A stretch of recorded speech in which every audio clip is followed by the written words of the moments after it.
날마다 하나님 말씀 가까이 하는 성도님들에게 하나님의 은혜가 함께하길 원합니다. 오늘 하나님께 주신 말씀은 사도행전 15장 1절에서 7절까지 말씀입니다.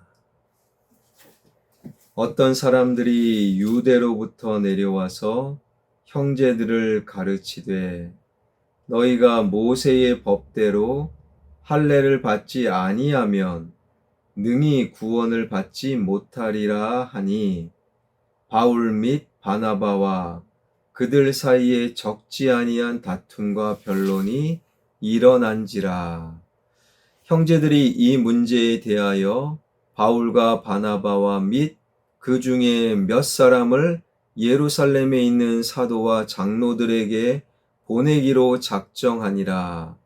그들이 교회의 전송을 받고 베니게와 사마리아로 다니며 이방인들이 죽게 돌아온 일을 말하여 형제들을 다 크게 기쁘게 하더라. 예루살렘에 이르러 교회와 사도와 장로들에게 영접을 받고 하나님이 자기들과 함께 계셔 행하신 모든 일을 말하며 바리새파 중에 어떤 믿는 사람들이 일어나 말하되 이방인에게 할례를 행하고 모세 율법을 지키라 명하는 것이 마땅하다 하니라. 사도와 장로들이 이 일을 의논하여 하러 모여 많은 변론이 있은 후에 베드로가 일어나 말하되 형제들아 너희도 알거니와 하나님이 이방인들로 내 입에서 복음의 말씀을 들어 믿게 하시려고 오래전부터 너희 가운데서 나를 택하시고. 아멘.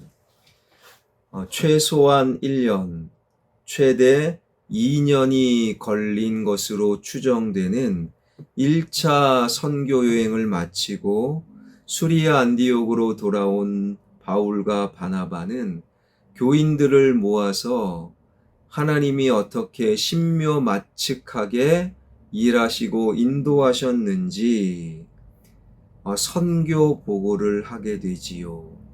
그리고 한 1년 정도 바울과 바나바는 그곳 안디옥 교회 교인들과 함께 오랫동안 머물게 됩니다.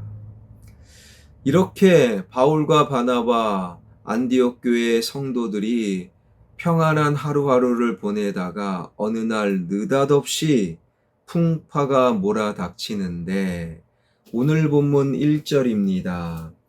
어떤 사람들이 유대로부터 내려와서 형제들을 가르치되 너희가 모세의 법대로 할례를 받지 아니하면 능히 구원을 받지 못하리라 하니, 문제의 발달은 유대에서 온 어떤 사람들에게 있었어요.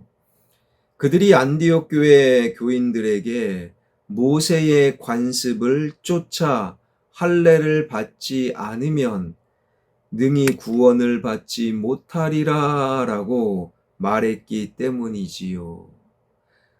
헬라어 문법상 이것은 직설적 현재형, 그러니까 지금 할례를 받지 않으면 절대 구원받을 수 없다라는 단정이었어요. 안디옥 교회는 어떤 교회입니까? 사도행전 11장을 보게 되면 스데반의 순교로 유대 교인들이 기독교에 대한 본격적인 박해가 시작이 되고 유대교의 박해를 피해 그리스도인들이 사방으로 흩어지게 되지요. 사방으로 흩어진 그리스도인들은 그곳의 유대인들에게만 복음을 전했는데, 그런데 구레네 구브로에서 온 그리스도인들이 안디옥에서만은 이방인들에게도 복음을 전하게 되었고, 그리고 안디옥 교회가 세워진 거예요. 안디옥 교회는 기독교 역사 가운데 이방인들에 의해 세워진 이방 선교의 전초 기지, 그래서 그 안디옥 교회였기에 바울과 바나바 자신들의 지도자들을 이방인들을 구원하라 선교사로 파송할 수 있었던 것이지요. 그런데 그 이방인 그리스도인들이 모여있는 안디옥 교회에 어느 날 느닷없이 유대로부터 내려온 몇 사람이 할례를 받지 않으면 절대 구원받을 수 없다라고 단정한 거예요. 할례는 남자 생식기 끝자락 표피를 베어서 나는 하나님의 백성입니다 드러내는 표징이 바로 할례. 그러니 할례는 절대로 구원의 조건이 될 수 없는데 시간이 지나면서 유대인들이 자신들은 특별한 우리는 할례를 받았잖아. 할례가 특별한 거야. 그러면서 할례를 구원의 조건으로 내세우게 된 것이지요. 그 유대인들이 안디옥 교인들에게 지금 할례 받지 않으면 구원받을 수 없다라고 단정한 것은 이방인인 너희들은 할례를 받지 않으므로 예수님 아무리 잘 믿어도 절대 구원받지 못한다. 말도 안 되는 주장이었다라는 거예요. 이러한 말도 안 되는 이야기에 오늘 본문 2절을 보니 바울 및 바나바와 그들 사이에 적지 아니하는 다툼과 변론이 일어난지라. 형제들이 이 문제에 대하여 바울과 바나바 및 그 중에 몇 사람을 예루살렘에 있는 사도와 장로들에게 보내기로 작정하니라. 바울과 바나바와 그들과 적지 않은 꽤 큰 심각한 다툼과 갈등이 벌어졌다라는 거예요. 왜요? 할례는 구원의 조건이 아닌데 구원의 조건이다. 진리를 흔들고 교회를 흔드는 일, 바울과 바나바는 가만히 있을 수가 없었지요. 그런데 역으로 그런 말도 안 되는 주장에 안디옥 교회 성도들이 동요되고 흔들렸음을 알게 되는 거예요. 동요되고 흔들리니 바울과 바나바가 꽤 심각한 다툼과 변론을 할 수밖에 없었던 것이지요. 바로 이 대목, 할례는 절대 구원의 조건이 아닙니다. 터무니없는 말이지요. 그럼에도 흔들리는 거예요. 왜요? 안디옥 교회 성도들이 잘 모르니까 터무니없는 말에도 흔들흔들 거릴 수밖에 없었다. 사랑하는 성도 여러분, 세상의 터무니없는 말에 내 신앙 흔들리지 않을 수 있는 법은 바로 하나님을 알아가는 것. 그래서 하나님 말씀을 반드시 가까이 해야 한다라는 거예요.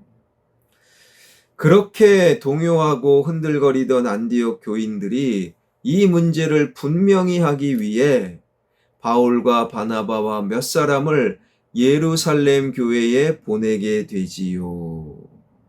예루살렘에 도착한 바울 일행은 사도들을 포함한 예루살렘 모 교회 지도자들에게 왜 왔는지 자세히 설명하는데 그 이후 어떤 일이 벌어집니까? 4절과 5절입니다. 예루살렘에 이르러 교회와 사도와 장로들에게 영접을 받고 하나님이 자기들과 함께 계셔 행하신 모든 일을 마침에 바리새파 중에 어떤 믿는 사람들이 일어나 말하되 이방인에게 할례를 행하고 모세의 율법을 지키라 명하는 것이 마땅하다 하니라. 예루살렘 모 교회에서도 특별히 바리새파 유대인 가운데 기독교로 개종한 그들이 할례는 필요하다. 할례는 중요하다. 이방인들에게도 할례를 가르치고 할례를 받게 하여라.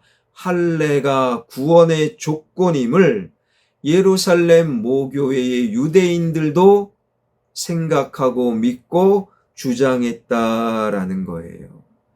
그래서 예루살렘 교회에서 최초로 기독교 역사 최초로 예루살렘 1차 공의회, 오늘날 우리로 치면 총회가 일어나게 된 것이지요. 6절입니다. 사도와 장로들이 이 일을 의논하러 모여 그 회의에서 할례는 받지 않아도 된다. 누가 그런 이야기를 했느냐? 바울과 바나바, 그리고 7절에 보니 베드로였다라는 거예요. 바울과 바나바, 베드로의 공통점은 무엇입니까? 그들의 성품도 달랐고, 인격도 달랐고, 그들의 지식 수준도 달랐고, 사는 곳도 달랐고, 바울과 바나바, 베드로가 모두 다 똑같이 할례는 필요 없다라고 주장한 그들의 유일한 공통점은 현장의 사람들이었다라는 거예요. 바울과 바나바가 1차 전도 여행을 통해 현장에서 하나님의 인도하심, 신묘막측한 복음의 능력을 경험했어요. 베드로 역시 현장에서, 교회 밖 현장에서, 특별히 가이사랴의 백부장 고넬료 일행이 성령 충만함을 현장에서 경험한 그들은 현장의 사람들, 현장의 경험과 체험이 할례는 아무것도 아님을 비로소 알게 한 것이지요. 그러나 할례가 필요합니다. 할례는 구원의 조건입니다. 라고 주장한 자들은 현장의 사람이 아니었다라는 거예요. 교회 안에만 머물렀던 자들, 교회 밖에서는 전혀 다른 말과 행동을 했던 자들, 현장의 사람이 아닌 그들은 할례가 필요하다 주장했던 것이지요.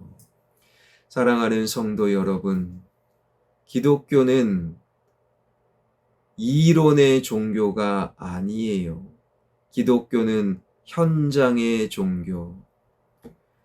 80년대, 90년대 잘 모를 때에 교회 내 핵심은 모이는 거다. 그러나 교회의 핵심은 모임과 동시에 현장으로 흩어지는 것. 모여서 하나님을 알고 현장에서 하나님을 경험하는 것. 이게 바로 교회요. 이러한 현장의 사람들만이 세상의 소음, 터무니없는 말에 동요되거나 흔들리지 않을 수 있다라는 것이지요. 사랑하는 성도 여러분, 교회에 모여 하나님 말씀을 알고 흩어져 현장에서 말씀의 능력을 경험하는 저와 여러분, 우리 모두가 되길 주님의 이름으로 축원합니다. 기도하겠습니다. 살아계신 하나님, 기독교는 현장의 종교입니다. 머릿속 종교, 입으로 믿는 것이 아니라 손과 발로 믿는 것이 기독교일진데, 우리도 바울과 바나바, 베드로처럼 현장의 사람들 되길 원합니다.